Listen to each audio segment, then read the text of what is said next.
삼성증권에서 리서치센터 맡고 있는 오현석이라고 합니다. 어제까지만 해도 시장이 좀 흐름이 좋았는데 갑자기 아침에 일어나 보니까 뭐 미국 시장이 또 7% 급락을 해서 오늘 아침에 이제 주식시장 분위기가 좀 많이 가라앉은 것 같습니다.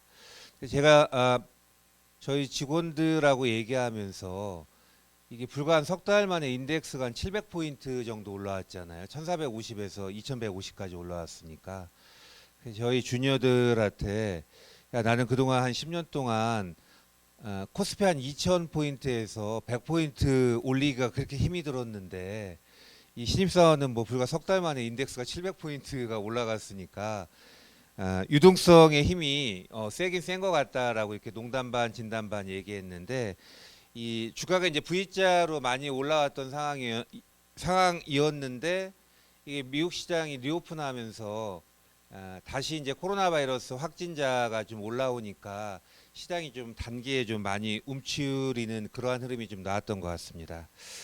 단기적인 흐름도 중요하지만 하반기 전반적인 전망하고 전략도 중요하기 때문에 오늘은 뭐 그 내용 중심으로 해서 간단하게 좀 말씀을 드리겠습니다.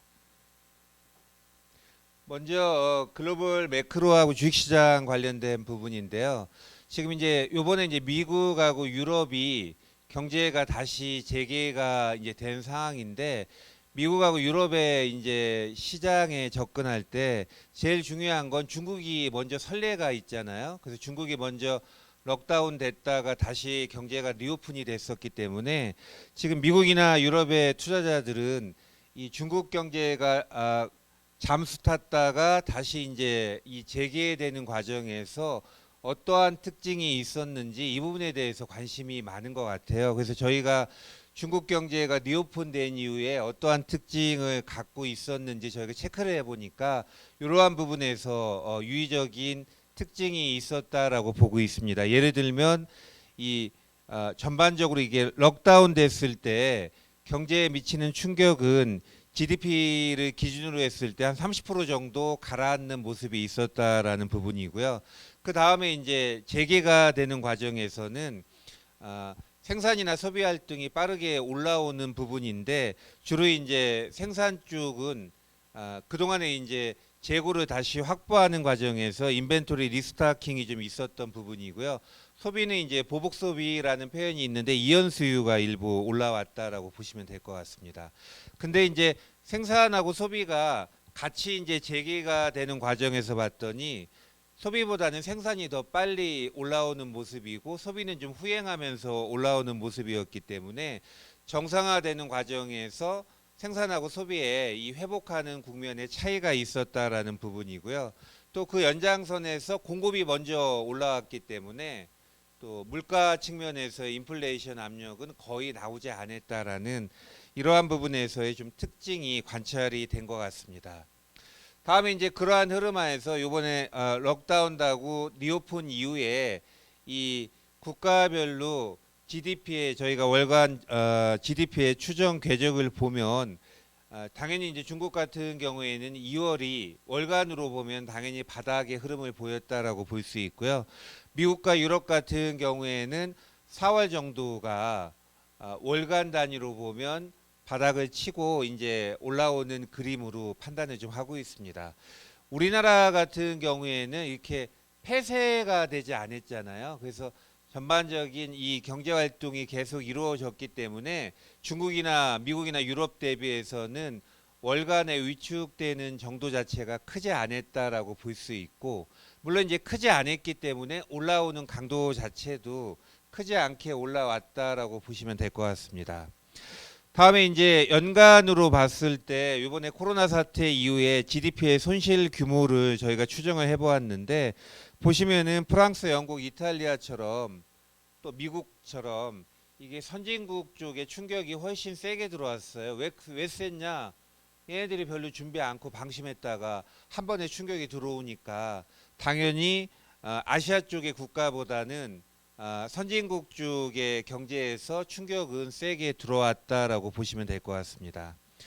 다음에 이제 그 연장선에서 올해하고 내년도에 GDP 성장률 어느 정도로 봐야 되는지인데 그 뭐 코로나 이전에는 올해 이제 세계 경제가 이제 순항한다라는 쪽으로 봤던 상황이고 코로나 터진 이후에는 전반적으로 다 마이너스 성장하는 흐름인데 저희는 전 세계 경제가 올해 3.5% 정도 마이너스 성장하고 내년에는 이제 6% 정도로 빠르게 올라올 수 있다라고 이제 보는 시각입니다. 미국 같은 경우에도 올해 연간으로 마이너스 4.7%, 내년에는 4.5% 정도 보는데 엊그제 이제 미국의 연준에서 FOMC 미팅 있고 얘네들의 연간 전망치를 보면 연준 같은 경우에는 올해 마이너스 6.5% 내년에 5% 정도 보니까 저희가 연준이 보는 시각보다는 상대적으로 조금 더 긍정적으로 보는 시각인데 이게 뭐 그 차이는 있지만은 전체적인 흐름은 올해 역성장 내년에는 올해 기저효과 때문에 큰 폭의 이제 반등이 나온다라는 흐름 자체에는 큰 차이는 없다라고 보시면 될 것 같습니다.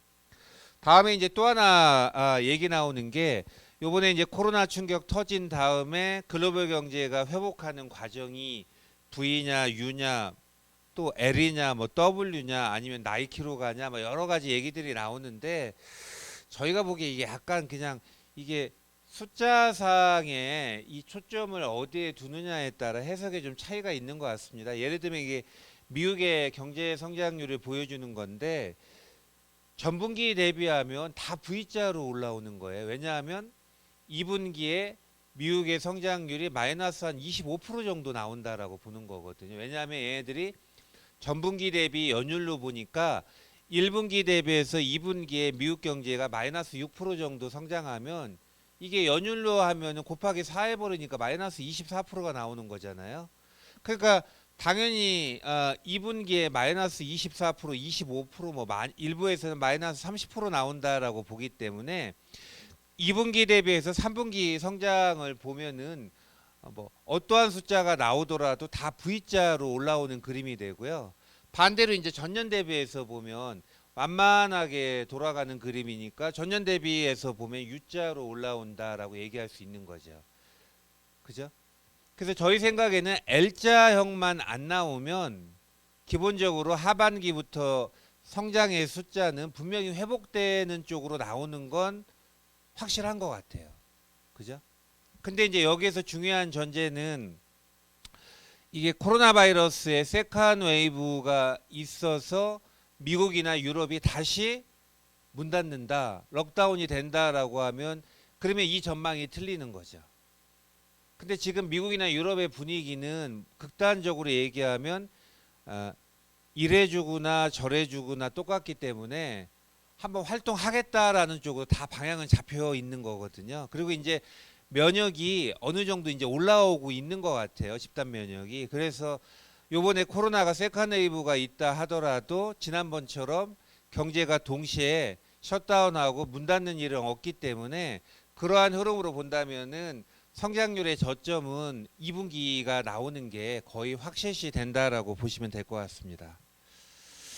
다음에 이제 중국의 이 하이 프리퀀시 데이터라고 해서 뭐 지하철 이용객, 다음에 전력, 그죠? 다음에 고속도로 뭐 이 통행료 뭐 이러한 거 여러 가지 데이터를 가지고 저희가 이제 중국의 이 경제 활동이 2월에 바닥 이후에 정상화되는 궤적을 보고 있는데 저희 생각으로는 중국은 이제 거의 한 90% 정도까지는 올라왔는데 이게 리오픈된 이후에 한 2개월, 3개월 정도 되면 생산이나 소비 활동이 한 90% 정도까지는 올라오는 것 같아요. 그래서 지금 유럽이나 미국이 5월부터 이제 경제가 부분 개방하고 있는 흐름을 진행이 되고 있기 때문에 8월 정도 되면은 웬만하면 90% 정도까지는 정상화가 진행이 되지 않겠는가라고 이제 보는 시각입니다. 다음에 이제 셧다운 해제 이후에 품목별로 소비의 어느 쪽이 올라왔는가를 보면 이게 좀 재미난 게 있는데 첫 번째는 이게 중국에서 자꾸 이제 보복 소비라는 표현들을 많이 하잖아요. 한 달이나 두 달 정도 눌려 있다가 풀어주니까 사람들이 내 1개월, 2개월의 보상을 위한 소비가 막 올라오는데 그게 이제 당연히 이제 내구재 아니면 럭셔리 이러한 쪽의 소비가 올라오는 거는 자연스럽다라고 볼 수 있는데 여기 보시면은요, 건자재, 가구 뭐 이러한 쪽에 이 소비가 확 올라오는 거예요. 그래서 이거는 어떻게 봐야 되냐? 근데 저희 이제 이 담당자의 시각을 얘기 들어보면 이게 집에 있는 생활이 이 길다 보니까 이게 집에서 오랫동안 생활하면서 우리 집이 이렇게 후졌나 아니면 우리 집이 이렇게 상태가 안 좋나 하면서 이게 인테리어나 이러한 쪽에 이 수요가 생각보다 많이 올라온 거예요. 근데 지금 한국도 저희가 보니까 이게 집에서 생활을 많이 하다 보니까 남자들이 집에서 오랫동안 생활하니까 우리 집이 이렇게 오래 이 방치됐나 뭐 이러한 쪽에 이 생각들이 올라오면서 뭐 한샘이나 이러한 쪽의 인테리어 수요가 생각보다 좋아요. 그래서 이러한 쪽의 흐름이 좀 재미있는 부분이고 가구도 같은 맥락인 거고요.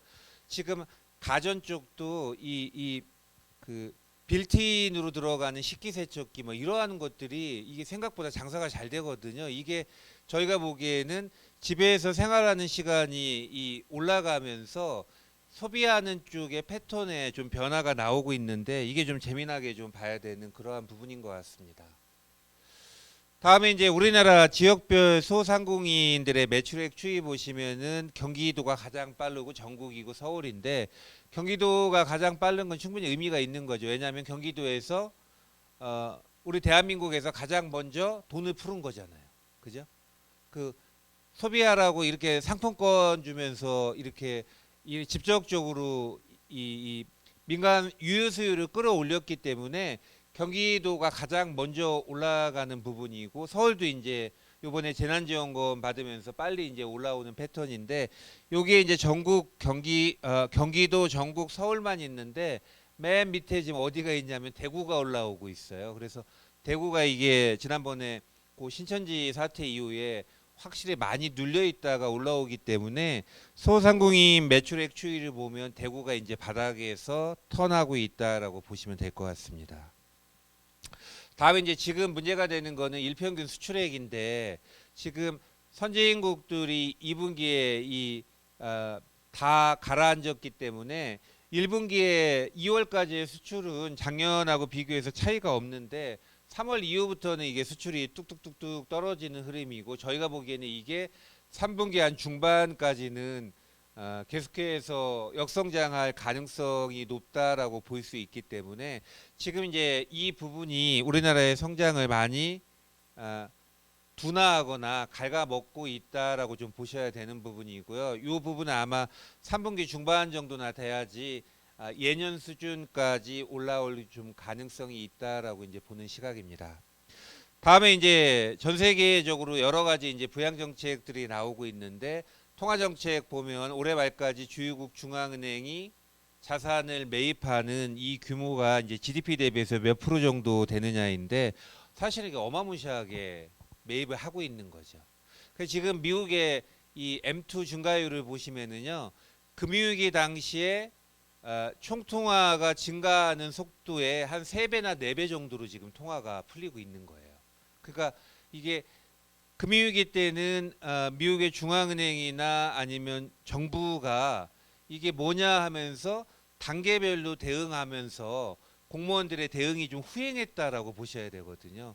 사고가 터지고 반응하고 또 터지고 반응하면서 전반적으로 공무원들의 정책 대응이 후행했다라고 볼 수 있는데 이번 같은 경우에는 후행이 아니에요. 그냥 막 엄청나게 적극적으로 거의 선행적으로 할 수 있는 정책들은 다 나온다라고 보셔야 되는 거죠. 근데 재미나게 봐야 되는 거는 그 금융위기 때는 미국의 중앙은행이건 정부가 돈을 풀어가지고 금융기관들의 공적자금 지원하는 거에 대해서 국민들의 저항이 어마무시하게 심했던 거죠. 왜? 세금 가지고 이 금융기관들이 탐욕을 저지르다가 사고 난 거를 국민의 세금을 가지고 메꾸어 주는 거에 대해서 국민들의 저항이 엄청 심했던 거예요. 그래서 그 당시에 아큐파이 월스트리트 해가지고 몰아내자라는 이러한 식의 시위도 많이 있었던 거거든요. 그래서 이건 그 당시에 금융위기는 금융기관들의 모랄 해저드 성격이 강했기 때문에 국민들의 저항이 강했다라고 볼 수 있는데 지금의 코로나는 기업이 잘못한 게 아니잖아요. 그죠? 기업이 잘못한 게 아니기 때문에 이게 뭐 어떤 기업이 문제가 터져가지고 이게 큰 사단이나 쇼크가 온 게 아니고 바이러스가 퍼져가지고 이게 사람들이 이동을 못하고 비행기가 운항을 못하고 그죠? 여행사들이 다 망하게 생긴 구조 하에서 정부가 세금 가지고 지원하기 때문에 그거에 대해서 국민적인 저항이 없는 거예요. 국유화하고 다음에 정부의 세금 가지고 돈을 풀어 가지고 투기 등급 채권을 사주는 거에 대해서도 아무런 문제를 삼지 않고 있거든요. 그래서 그게 금융위기하고 지금의 중요한 차이점은 거기에 있다라고 보시면 됩니다. 그래서 중앙은행이 됐건 아니면 다음 페이지에 있는 주요 국가의 재정을 통해서 하던 이러한 게 지금 거의 무제한적으로 풀리고 있다라고 보시면 되고요. 지금의 시장에서의 주가가 코로나 이전 주가로 빠르게 회복하는 부분이 이제 이러한 정책적인 대응에 있다라고 보시면 될 것 같습니다. 다음에 이제 하반기에 중요하게 봐야 되는 매크로 부분의 초점은 두 가지인데요. 첫 번째는 미중 간의 갈등이 재격화될 가능성이 있는 거죠.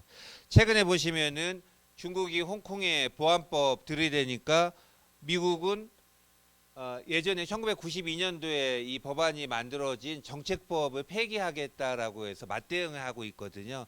이 정책법이라는 게 97년도에 홍콩이 중국에 반환될 때 이게 곧바로 이게 중국의 일원으로 됐을 때 홍콩 사람들의 불안이나 아니면 홍콩 자금이 한꺼번에 빠져나가는 그러한 리스크를 방어하기 위해서 중국의 국가에 기속이 되지만은 일국의 양제라고 해서 두 가지 체제를 인정해 주는 조건 하에서 홍콩에 여러 가지 특혜를 부여하는 게 이 정책법으로 보시면 돼요. 근데 중국이 이번에 홍콩에 보안법이 들이대니까 그러면 나는 홍콩에 특혜해 줬던 거를 폐기하겠다.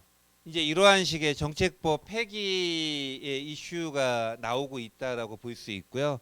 다음에 이제 이번에 코로나 관련된 부분도 있고 또 미중 간의 무역 전쟁이 장기화되는 과정에서 미국 내 이 일반 사람들이 중국에 대한 적대적인 인식이 뭐 최고 수준까지 올라와 있기 때문에 이게 11월 달에 미국의 대선과 맞물려서 미중 간의 갈등의 구도가 훨씬 더 격화될 그 가능성이 분명히 있는 것 같습니다. 또 트럼프는 분명히 선거 전략의 일원으로 해서 자꾸 중국과 이 중국을 자극하거나 문제를 만들 만한 쪽으로 접근할 개연성이 있기 때문에 이 부분은 이제 하반기 매크로뿐만이 아니라 주식시장 측면에서 리스크 요인으로 올라올 개연성이 있다라고 보시면 될 것 같아요.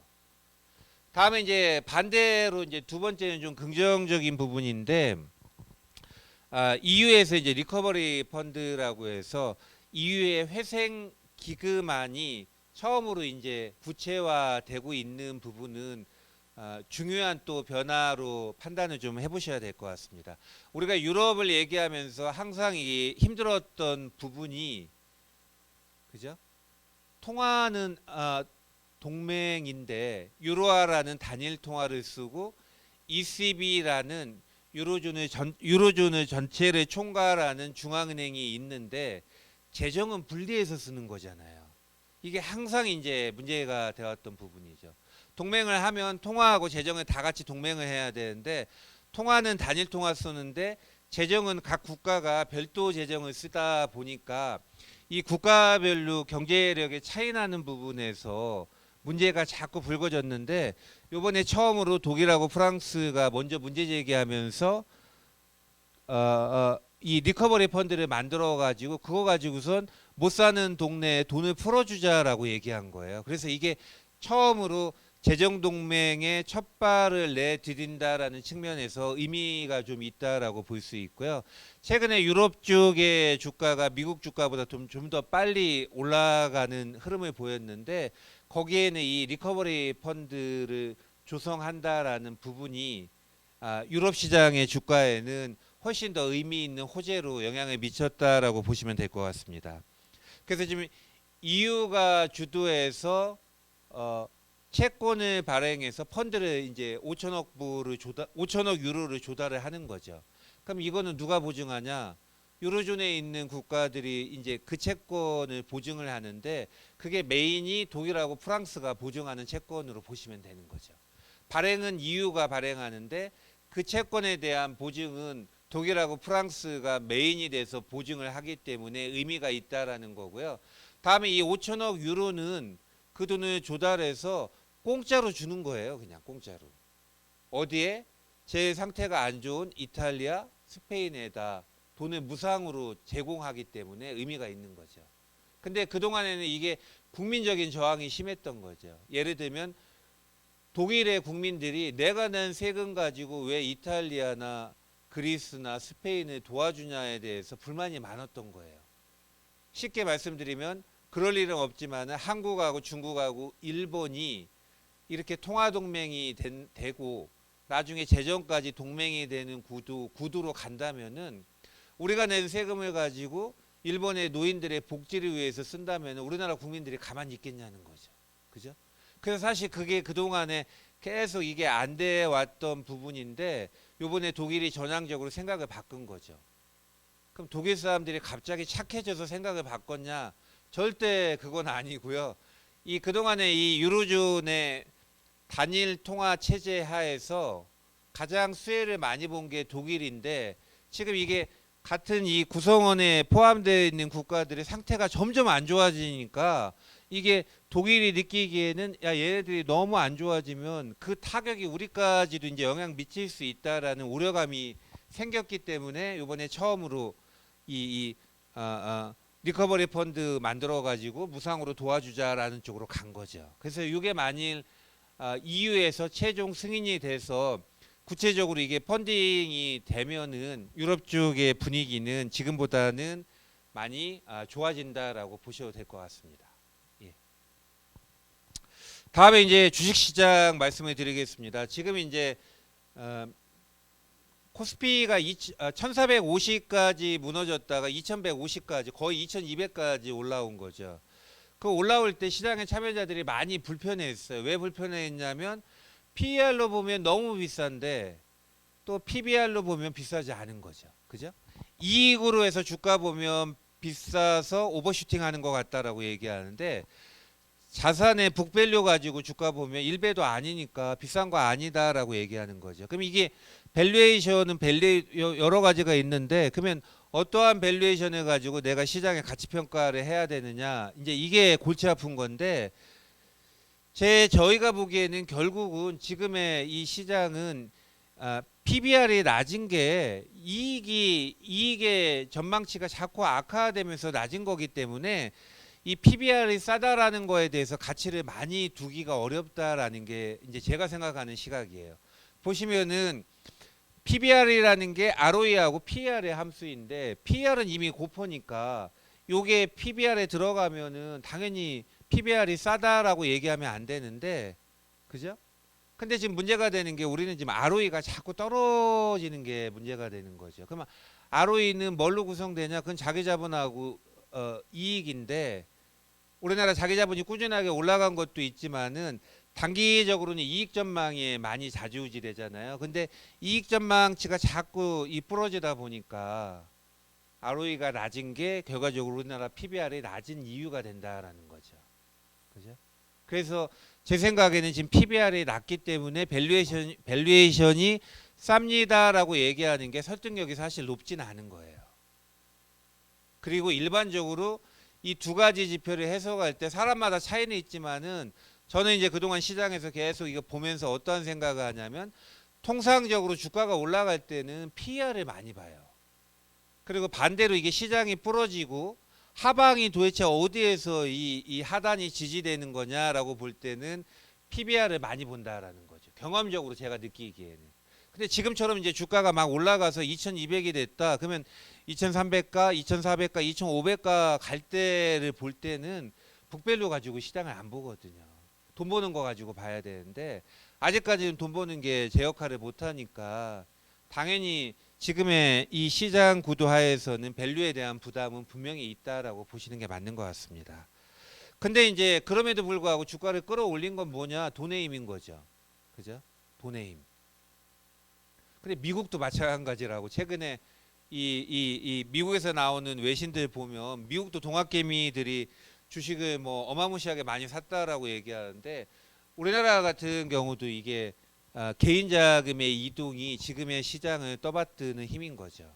그래서 외국인들은 엄청 기분이 나빠해요. 지금 저희하고 거래하는 외국인들은 1,500에도 주식 팔고 1,600에도 팔았는데 지금 주가가 2,100이니까 뭐 마음이 이 불편한 마음이 이루 말할 수가 없는 거죠. 그죠? 근데 지금 이게 한국은행에서 발표되는 자금순환표 보시면 가계 금융자산하고 금융부채에 대한 잔액들이 나와 있어요. 근데 보시면은 작년 말 기준에서 우리나라 가계 금융자산 보시면 현금과 예금이 45%, 보험과 연금이 33%, 다음에 주식과 펀드는 18% 정도 가지고 있습니다. 채권이 4%고요. 근데 우측에 있는 요 차트 보시면은 2008년에서 2019년인 거죠. 요 기간의 평균을 보시면 현금과 예금이 45%니까 작년 말 기준하고 지난 11년간의 평균하고 현금하고 예금은 같은 수준인 거죠. 보험과 연금이 평균이 29%인데 지금 33%니까 우리나라 가계는 지난 10년간 계속해서 보험이나 연금의 비중이 올라갔다라고 볼 수 있는 거고요. 주식과 펀드의 비중은 21%에서 18%로 떨어진 거죠. 그죠? 나머지는 큰 차이 없으니까 그냥 이것만 보고 딱 찍으라면 지난 한 10년간 가계는 주식과 펀드에 평균적으로 조금씩 줄어들었고 반대로 늘어난 거는 보험하고 연금인 거죠. 줄어들었다라는 게 절대 금액이 줄어들었다라는 건 아니에요. 그죠? 금융자산은 계속 매년 올라갔기 때문에 절대 금액이 줄어든 게 아니고 비중이 줄어들었다라는 의미로 볼 수 있고요. 오른쪽에 있는 그 테이블 보시면은 가계의 총 금융자산이 3,900조인데 현금과 예금이 1,700조이고 보험과 연금이 1,300조, 다음에 주식과 펀드가 722조입니다. 그래서 저희 생각에는 요 722조 중에 펀드 제외하면은 600조 정도 되는 거고요. 여기에 개인들이 가지고 있는 대주주 지분 제외하면은 540조 정도 되는데 요게 이제 여기에서 어느 정도가 부동자금이 유입될 수 있는지 요게 이제 중요한 부분이 되지 않는가라는 겁니다. 근데 지금 예탁금이 연초 이후에 한 16조 원 정도 유입이 됐잖아요. 그죠? 예탁금이. 근데 올해 연간으로 개인이 25조의 주식을 샀어요. 근데 예탁금은 16조가 늘어났으니까 25조에서 16조 정도 합쳐버리면 연초 이후에 부동자금이 시장에 한 40조 정도 유입이 됐다라고 볼 수 있는 거죠. 그래서 이 40조의 자금이 들어오면서 지금의 이 유동성 랠리를 이끌었다라고 볼 수는 있는 것 같고 다음에 그러면 왜 시중에 있는 부동자금이 주식시장에 40조가 왜 유입이 됐냐? 당연히 기준금리가 0%대 들어오니까 이제 은행에 있는 보수적인 자금이 조금 더 리스크 테이킹한 부분도 있을 거고요.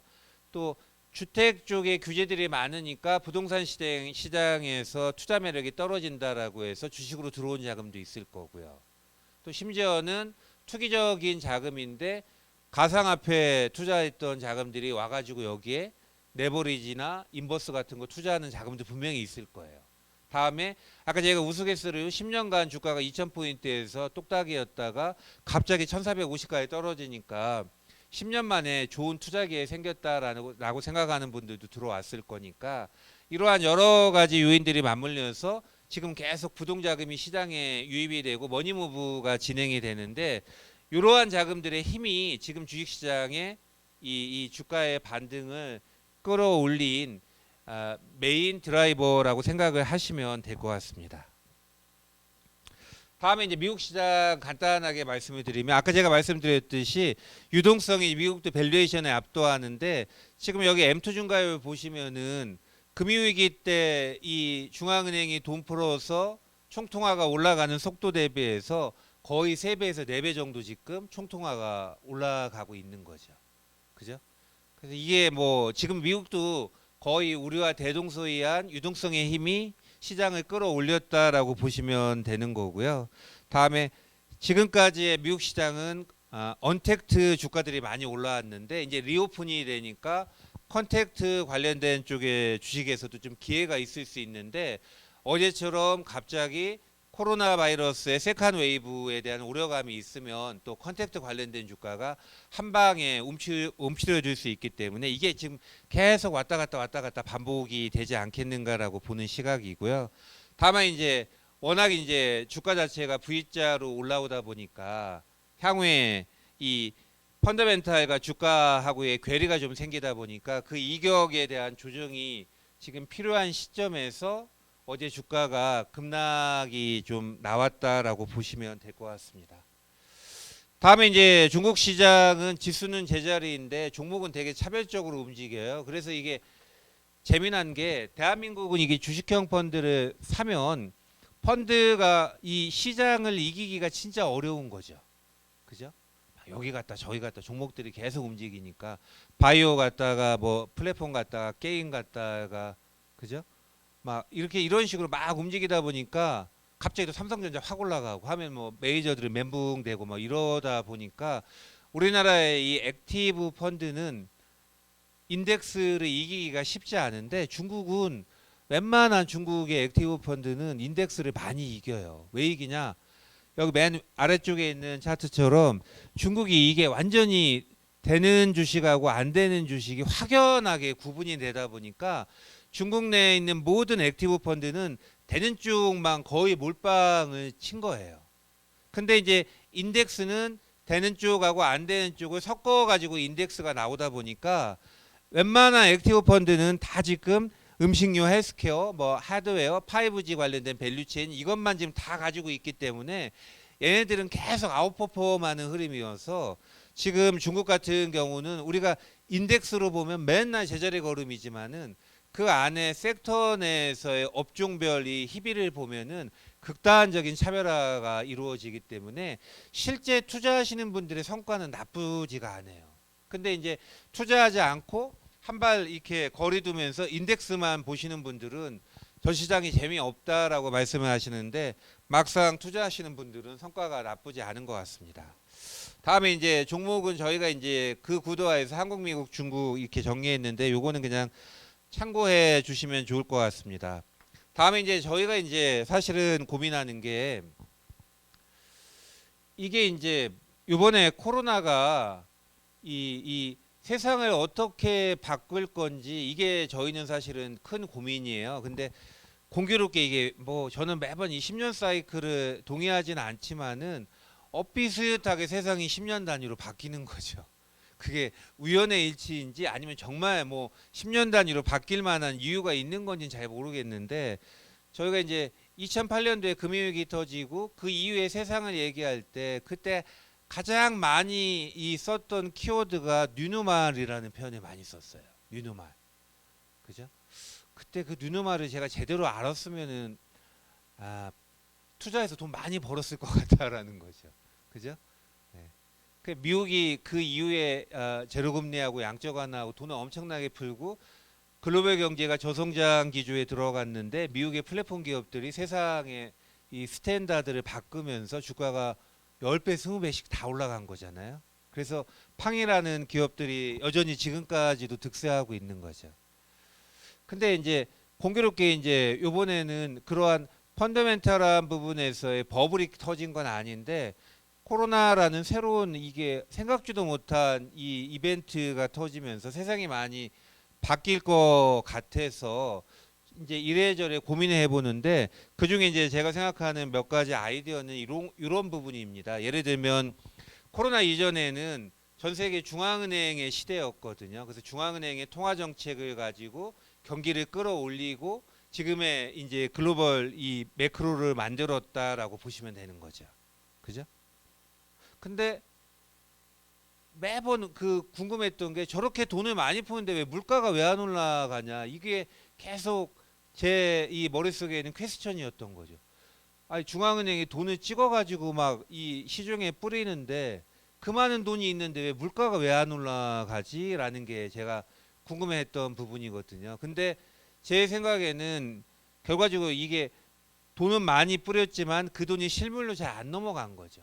금융기관 내에서만 있고 다시 중앙은행에 예치가 되고 이러는 과정에서 실물 쪽에서의 투자나 소비를 자극을 못 시켰기 때문에 디플레이션 환경이 계속 유지가 됐는데 요번에 보시면은 바뀐 거예요. 세상이 어떠한 식으로 바뀌었냐면 중앙은행은 정보를 이제 서버하는 역할로 가는 거예요. 그리고 이제 메인에서 앞장서서 나가는 건 재정으로 간다라는 거거든요. 그래서 우리도 생전 처음으로 가구당 100만 원씩 돈을 꽂아준 게 생전 처음 있었던 거잖아요. 근데 요거는 곧바로 수요가 생기는 거예요. 그죠? 중앙은행이 국채를 사줬어도 그 돈이 금융기관에서 우리 가게에 돈이 꽂히지는 않는데 그냥 돈을 100만 원을 줘버리면 이거는 그냥 곧바로 수요를 만들어주기 때문에 이 부분은 이러한 식으로 재정이 주도하는 쪽으로 정책의 이 리더십이 바뀌면 인플레이션이 길게 보면 올 수 있다라는 거죠. 그러면 올해 오냐 내년에 오냐 그건 잘 모르겠어요. 제 생각엔 올해는 절대 인플레이션 안 올 거고 내년까지도 물가가 올라가지는 않을 것 같은데 이게 10년 단위로 세상이 바뀌는 걸 전제한다면은 그 이후에는 인플레이션의 가능성이 전혀 없다라고 볼 필요는 없는 거죠. 다음에 정부의 역할이 크기 때문에 그 전까지는 작은 정부였는데 제가 보기에는 큰 정부 쪽으로 갈 수 있는 거고요. 다음에 사람들의 생각도 사익보다는 공익을 추구하는 쪽으로 생각이 많이 바뀔 것 같아요. 그러니까 지금 우리가 코로나가 뭐 하나 터지면 그냥 우스갯소리로 그 사람이 바이러스에 걸려가지고 그 사람의 건강을 걱정하는 것보다는 이게 전체 공익 측면에서 희생이 더 많이 수반되기 때문에 이 개인의 피해보다는 전체 공익의 희생에 대해서 많은 사람들이 걱정을 더 하잖아요. 그게 이제 알게 모르게 이러한 쪽으로 이 시각이 바뀌지 않는가라는 쪽으로 이제 봐야 되는 것 같고요. 다음에 이게 과거에는 경제가 침체되는 게 뭐 가격이 버블이 있거나 아니면 부채가 올라오거나 아니면 과잉 투자하거나 주로 이러한 쪽에서 뭔가 문제가 터지고 불균형이 나오면서 경제가 가라앉는데 미래에는 바이러스가 되거나 사이버 테러가 되거나 기술 전쟁 이러한 걸로 해서 생각지도 못하게 갑자기 이게 한순간에 위축이 되는 그러한 케이스가 나올 그 가능성이 높다라고도 볼 수 있을 것 같고요. 다음에 이제 과거에는 경기에 침체가 들어오면 제조업인데 미래에는 침체가 들어오면 오히려 서비스업 쪽이 훨씬 이게 타격을 크게 받을 가능성도 있다라고 보고 있습니다. 다음에 세계화는 후퇴하는 쪽으로 갈 것 같다라는 거죠. 세계화가 후퇴가 되면 많은 사람들은 교역에서의 후퇴만 생각하는데 제가 보기에 더 무서운 거는 인력하고 자본도 후퇴할 것 같아요. 그죠? 이제 많은 사람들이 이제 출장도 안 가고 또 국가마다 이게 서로 자국 우선주의를 하다 보면 비자 같은 거 이제 이 까다롭게 해가지고 이동도 자유롭게 못 시킬 것 같고요.